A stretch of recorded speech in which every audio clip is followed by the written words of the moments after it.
Swayam Prabha. Digital India. Educated India.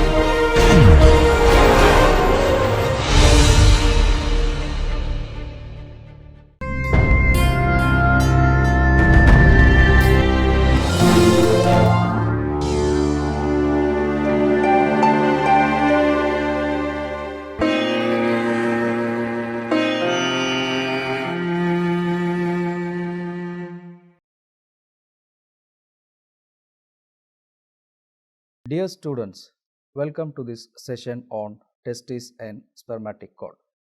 I am Dr. Ravichandran Doraiswamy, Professor of Anatomy from Karpagam Faculty of Medical Sciences and Research, Coimbatore. Testis is a very interesting topic.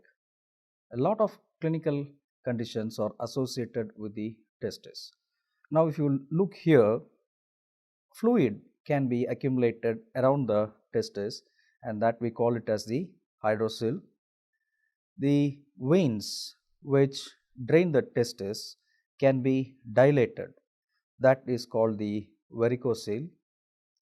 Then a small tumorous lesion can appear in the testis. Sometimes the testis can be twisted, that we call it as the torsion of the testis. And more interestingly, the testis is an organ which develops intra-abdominally and at later part of the development descends into the scrotum. So during this process, due to some reasons, sometimes the testis may not descend into the scrotum. Now look here, this is a picture which shows the testis present intra-abdominally. This is a course through which the testis descends down. Sometimes the testis may not descend at all, and that we call it as the undescended testis. Sometimes the testis may deviate from its normal course of descent and it can be found elsewhere, and that we call it as the ectopic testis. Now this is just to briefly introduce you to the topic that I am talking on these clinical aspects. Anyhow, at the later part of my lecture, I will be discussing in more detail about these clinical features. The contents of this lecture, I will be discussing to you on these topics: a brief introduction, spermatic cord, the features of spermatic cord, the dimensions of testis, external features of testis, coverings of the testis, structure of the testis, then the blood supply, nerve supply and lymphatic drainage of the testis. I will also be touching a few aspects of the development of testis. And finally, we will conclude the lecture with clinical anatomy. Now, testis. Here you can see I have put it as TES, TES. Okay, this is the plural form of testis. TES, TIS is singular, and if you refer to both the testes, you put it as TES, TES. So, the testes or a pair of male gonads which are suspended into the scrotum by the spermatic cord. It is homologous to the ovaries in females. It is oriented obliquely, slightly obliquely, so that the upper end is tilted forwards and the lower end is tilted backwards. And if you also observe, the left testis usually lies at a lower level, about 1 centimeter below the level of the right testis. The spermatic cord is the one which suspends the testis. The spermatic cord consists of a tubular sheath containing the vas deferens, vessels and nerves of the testis and epididymis. It extends from the deep inguinal ring to the posterior border of the testis. Now look at this picture here. Now this is the testis. Along the posterior border, we have a comma-shaped structure that is called as the epididymis. Then this is the spermatic cord by which the testis is suspended into the scrotum. Now this extends through the inguinal canal. This is the deep inguinal ring. This is the superficial inguinal ring, and this is the inguinal canal. The spermatic cord passes through the inguinal canal. The length is about 7.5 centimeters. Now, as I told you, the testis develops intra-abdominally. During descent of the testis along the inguinal canal, the spermatic cord also comes down. So, while it is coming down, it receives three tubular prolongations from the abdominal wall, and that we call it as the coverings of the spermatic cord. Now, you look at this picture here. This is, let us take this as the spermatic cord. These are the three coverings. So, the outermost we have the external spermatic fascia, which is formed from the external oblique aponeurosis. Then here we have in the middle the cremasteric fascia, which is derived from the internal oblique and transversus abdominis, and the internal spermatic fascia, which is formed from the fascia transversalis. So, these are the three coverings of the spermatic cord. The contents of the spermatic cord are very important. The most important content is the ductus deferens. Apart from the ductus deferens, there are veins and arteries and lymph nodes. The arteries include testicular artery from the abdominal aorta, cremasteric artery from the inferior epigastric artery, and artery to vas deferens, which arises from the superior or inferior vesical artery. And also there is a plexus of veins which drain the testis, that is called as the pampiniform plexus of veins. The nerves, there are genital branch of the genitofemoral nerve and testicular plexus of sympathetic nerves. Apart from that, there is lymph vessels. There are lymph vessels. Then remains of a embryological structure that is called as the processus vaginalis. So, these are the different contents, and it is very important to know all the contents. This can be asked in a short note question during your examinations. Now, we come back to the testis. So far we did briefly the spermatic cord. Dimensions of the testis. The length of the testis is about 5 centimeters, the breadth is about 2.5 centimeters, and the anteroposterior thickness is about 3 centimeters. In an adult, the testis weighs about 10 to 14 grams. Now, the presenting parts are the external features of the testis. Now, you can see this picture here. This is the ellipsoid shaped or oval shaped testis. This is the epididymis, and here we can see the spermatic cord. You just remember the number 2. It has got 2 ends or poles, 2 borders, and 2 surfaces. Now, what are the ends or poles? There are 2 ends, the upper end and the lower end, 2 borders, anterior border and posterior border, 2 surfaces, medial surface and lateral surface. Now, here this picture I have marked the poles and the borders. This is the upper pole, this is the lower pole. As I already told you, the upper pole will be slightly tilted forwards and the lower pole will be tilted backwards. This is the anterior border and this is the posterior border. Now, we will discuss few things about the poles. The upper pole is smooth and convex and it is tilted anteriorly. To be more specific, it is tilted anterolaterally. It is overlapped by the epididymis. It is overlapped by the epididymis and is connected to it by ductules, small ductules called the efferent ductules. It gives attachment to a sessile fibrofatty body called the appendix of testis. Now, this picture you can see the appendix of testis. This is the anterior border of the testis. This is the posterior border. Now, you can see a small sessile body. This is called as the appendix of testis. What is this appendix of testis? The appendix of testis is the embryonic remnant of a duct called the paramesonephric duct. The paramesonephric duct is otherwise called as the Mullerian duct. In females, it develops into uterus, uterine tubes and cervix. In males, it becomes remnant and that is called as the appendix of the testis. Now, we move on to the lower pole. The lower pole is smooth. The lower pole is smooth and convex. It is tilted posterior-medially and is connected to the tail of the epididymis by areolar tissue and tunica vaginalis. Now this picture you can see this is the anterior border, the upper pole, the lower pole. This is the covering of the testis, the tunica vaginalis, the lower pole, it is related to this tunica vaginalis. Now we move on to the borders, the anterior border and posterior border.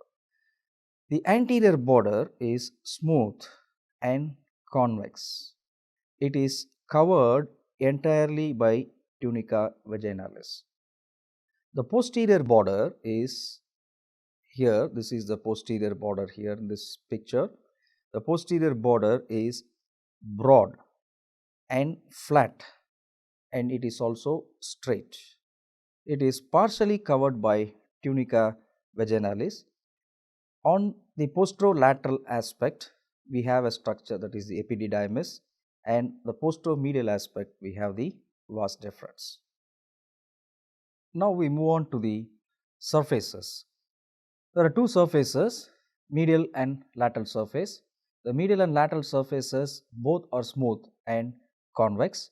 The lateral surface is overlapped posteriorly by the epididymis and is separated from the testis by a small slit like gap that is called as the sinus of the epididymis. The sinus of epididymis is a semilunar recess of the vaginal sac, and the sinus of epididymis helps in side identification of the testis. Now epididymis, what is epididymis? It is a comma shaped body located along the lateral part of the posterior border of the testis. It overlaps the lateral surface and it consists of three parts: the head, body and tail. Now we so far did the external features of testis. There are two poles, two borders and two surfaces. The poles are upper pole and lower pole. The borders are anterior border and posterior border, and the surfaces are medial surface and lateral surface. Now we move on to the next part of the lecture, the coverings of the testis. Now there are three intrinsic, you can see this picture here, there are three intrinsic coverings. From outside inwards, they are tunica vaginalis, tunica albuginea and tunica vasculosa. So these are the three coverings. The tunica vaginalis is the outermost covering. It covers all around the testis except along the posterior border. So this is the anterior border of the testis here. You please observe this picture. This is the section of the testis showing the interior also. Now this is the anterior border, this is the posterior border, and here you see the epididymis, and this is the covering, the outermost covering, that is the tunica vaginalis. Now next to that you see a fibrous tissue covering, that is the tunica albuginea, and the innermost covering which covers the lobules, that is called as the tunica vasculosa. Now I am going to discuss about the tunica vaginalis. It covers all around the testis except along the posterior border, and it has got two layers, an outer layer that is called as the parietal layer and an inner layer that is called as the visceral layer. In between these two layers there is a cavity. Tunica vaginalis is the lower persistent portion of the processus vaginalis. Now I told you in the beginning that the testis develops in the abdomen. So the testis develops retroperitoneally in the dorsal abdominal wall. Now you can see the picture here. So this is the peritoneal cavity here, and you see this is the testis, and it first initially develops inside the abdomen. Later it descends down into the scrotum. Now the processus vaginalis is an extension of the peritoneal cavity that precedes the descent of testis. Once the testis has come down, this closes here or this becomes obliterated, and that one is forming the tunica vaginalis. The tunica albuginea is a dense white fibrous coat covering the testis all around. It is covered all around by tunica vaginalis except in the posterior part. The vessels and nerves of the testis usually enter in the posterior aspect. Posteriorly, the tunica albuginea is thickened to form an incomplete vertical septum called the mediastinum testis. Now, this is the incomplete vertical septum called the mediastinum testis. The innermost layer is the tunica vasculosa. It is an areolar and vascular membrane. It lines the individual lobules of the testis. So, these are the individual lobules and these are lined by an areolar and vascular membrane that we call it as the tunica vasculosa. Now, these three coverings which I just discussed now, they are called as the intrinsic coverings. Apart from that, there are extrinsic coverings also. These are contributed by the layers of scrotum, the skin, dartos muscle, external spermatic fascia, cremasteric muscle and fascia, internal spermatic fascia, and the parietal layer of tunica vaginalis also is included under the extrinsic coverings. Now we move on to the next topic, the structure of testis.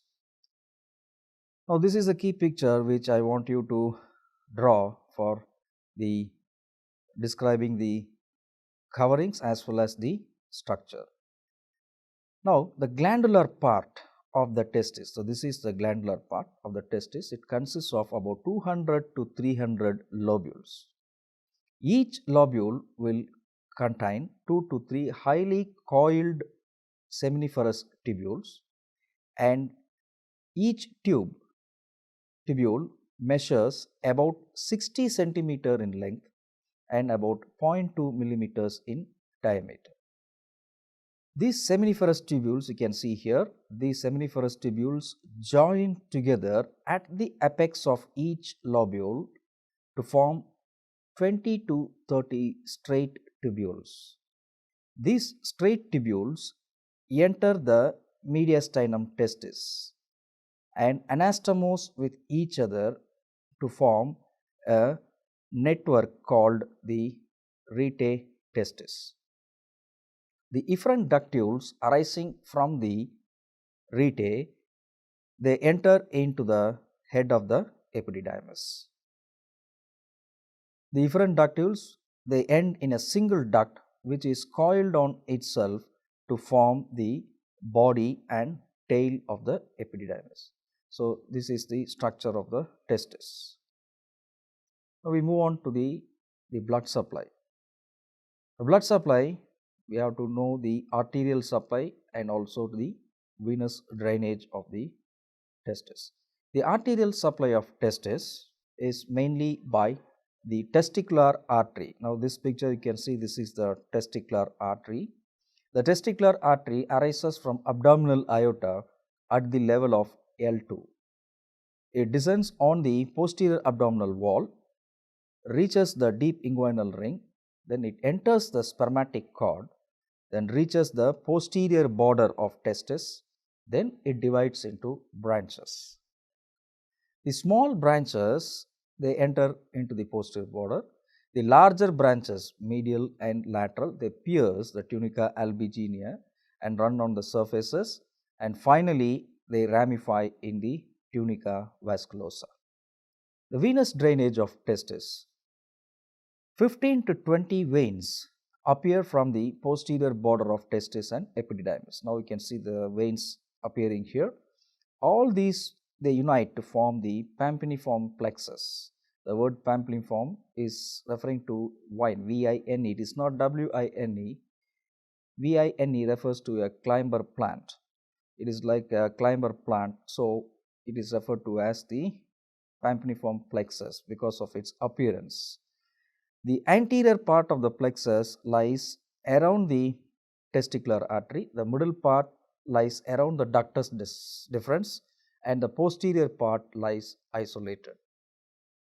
At the superficial ring, this plexus of veins, they unite to form 4 veins. Now, and they travel through the canal, and at the level of the deep inguinal ring, they further join to form two veins. Finally, a single vein is formed which drains into the inferior vena cava on the right side and into the left renal vein on the left side. Now here you can see the veins arising out of the posterior border. They are forming the pampiniform plexus.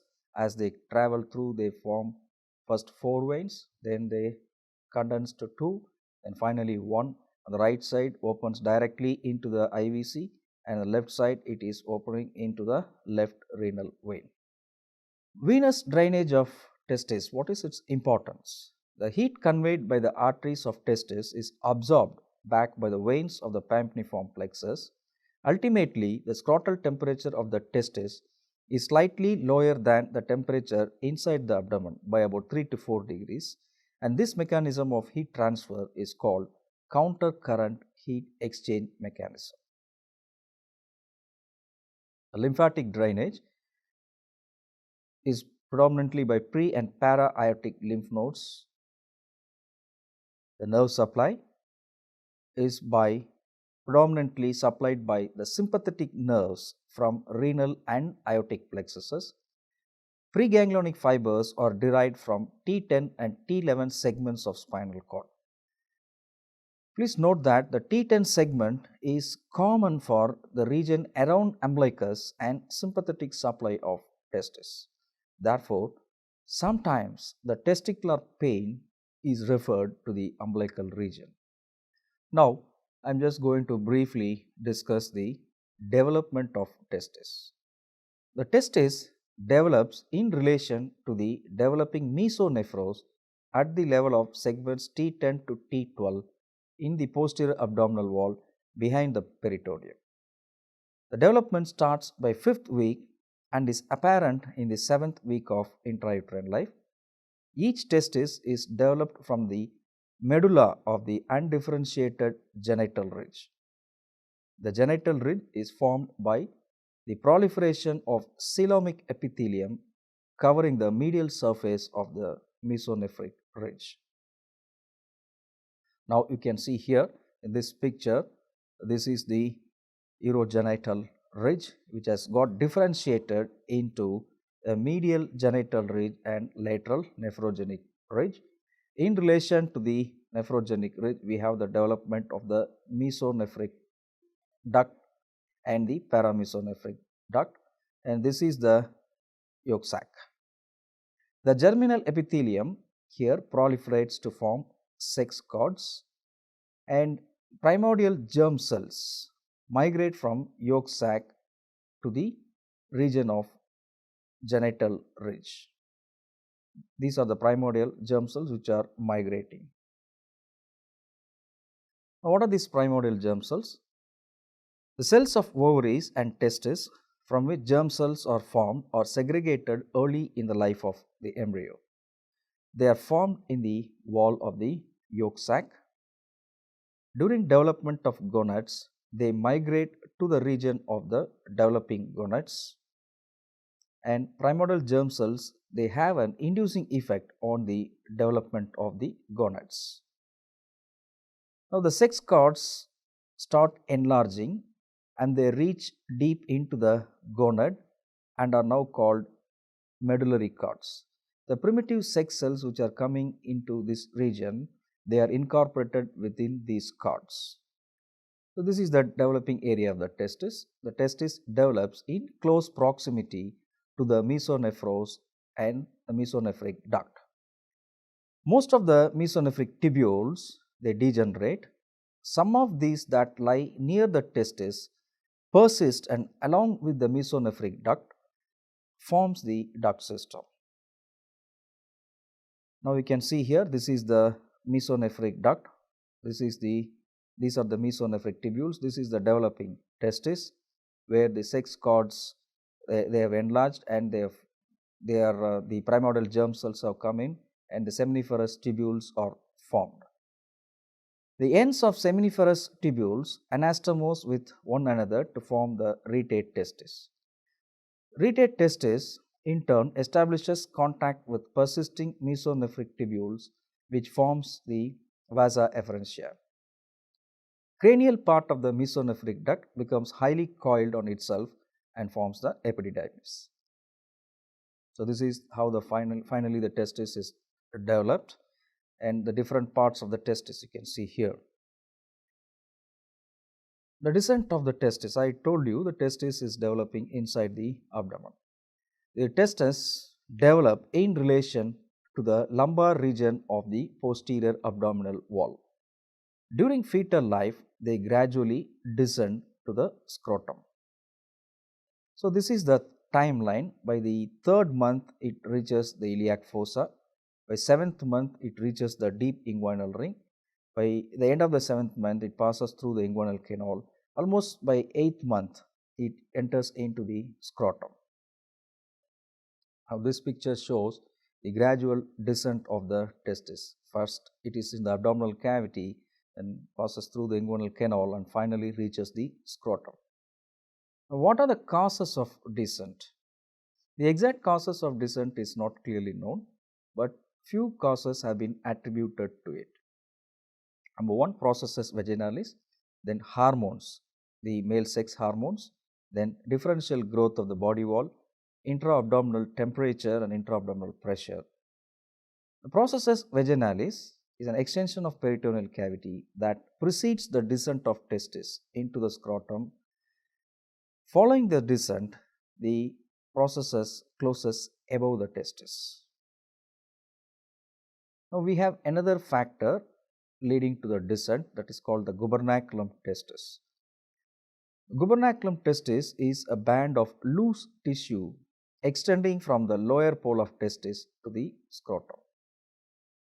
Proximally, it is attached to the lower pole of testis, peritoneum in front of the testis, and mesonephric ducts. Distally, it splits into a number of fibrous threads called the tail of Lockwood. Now, it is sometimes referred to as the guiding force of descent. Traction of gubernaculum widens the inguinal canal for the easy passage of the testis through the canal. After descent, it becomes rudimentary and called as the scrotal ligament. Interestingly, elephants, they have testes intra-abdominally, they don't have gubernaculum. So this is the reason attributed why the testes of the elephants are present intra-abdominally. Now this is just to show diagrammatically the descent. This is the peritoneal cavity. Now this is the testis. This is the processus vaginalis. And this is the tissue, the gubernaculum. Now we move on to the last part of the lecture, the clinical aspects. Hydrocele. What is hydrocele? It is accumulation of serous fluid in the sheath covering the testis, particularly the tunica vaginalis. Now here this picture, this is the testicle, the tunica vaginalis. You have a sac inside, the vaginal sac. Fluid gets accumulated here, that we call it as the hydrocele. The types of hydrocele, there are primary hydroceles, secondary hydroceles, infantile, congenital and ancestor. The secondary hydroceles are caused due to trauma, infection or tumors. Infantile, the tunica and processus vaginalis is distended up to the deep inguinal ring, but it is closed at the deep inguinal ring so that there is no connection with the peritoneal cavity. In congenital type, the entire processus vaginalis is patent. So there is a communication with the peritoneal cavity. And in ancestor, only the middle part of the processus vaginalis is patent. Now this is just to make you understand. So this is the peritoneal cavity. This is the processus vaginalis. This one is closed after the testis gets descended. So sometimes it may remain patent and fluid gets collected in that, and that forms the different types of the hydrocele, particularly the congenital, infantile and ancestor varieties. This excess fluid from tunica vaginalis can be aspirated by passing a needle. When you pass a needle here, the layers which you are penetrating, you should be aware. So these are the different layers: skin, dartos muscle of scrotum, the external spermatic fascia, cremasteric fascia, internal spermatic fascia, parietal layer of tunica vaginalis. Then you will enter into the vaginal sac. Varicocele. Varicoceles are produced by dilatation of the veins draining the testis, particularly the pampiniform plexus of veins. Varicoceles are more common on the left side for the following reasons. The left testicular vein is longer. Left testicular vein enters the left renal vein at a right angle. Descending colon distended with feces may compress the left testicular vein. Nutcracker effect of compression of left renal vein may occur between the superior mesenteric artery and abdominal aorta. Undescended testis, it is also called cryptorchidism. The testis may lie in the lumbar, iliac, inguinal or upper scrotal region. Undescended testis, in these cases, the descent may be completed after birth. Spermatogenesis may fail to occur in an undescended testis, and the chances of malignancy, tumors, are very high in case of undescended testis. Ectopic testis. Testis occupies an abnormal position due to deviation from the normal route of descent.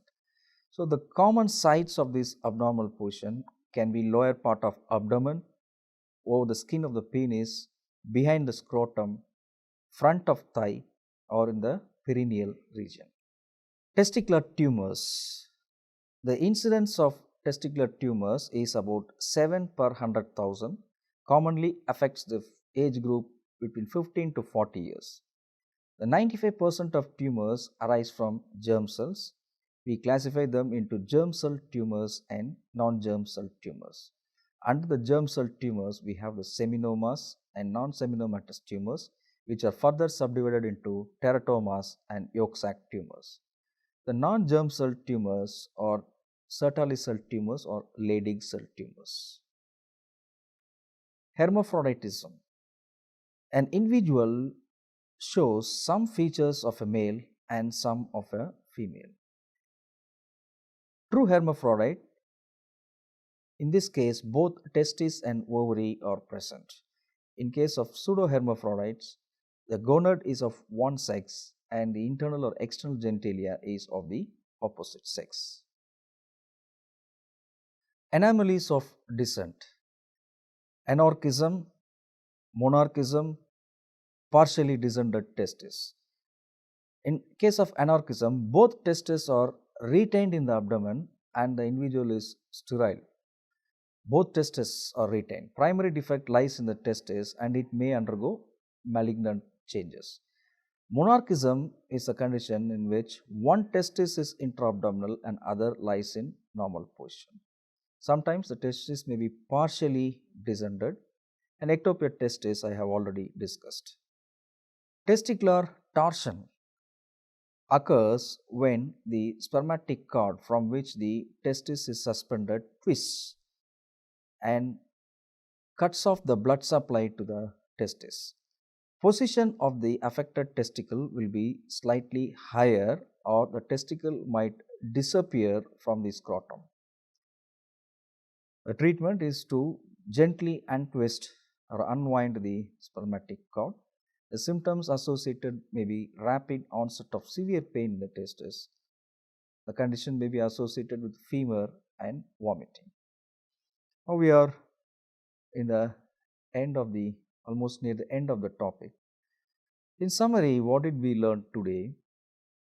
We had a brief introduction on the clinical aspects of the testis. Then we discussed the features of spermatic cord, its coverings, the dimensions of testis, the external features of testis, coverings, and the structure of the testis. Then we discussed the blood supply, nerve supply, and lymphatic drainage and its importance. Then we discussed a few things about the development of testis and the descent of testis. And finally, we completed with clinical anatomy. And that brings us to the end of the topic. Thank you.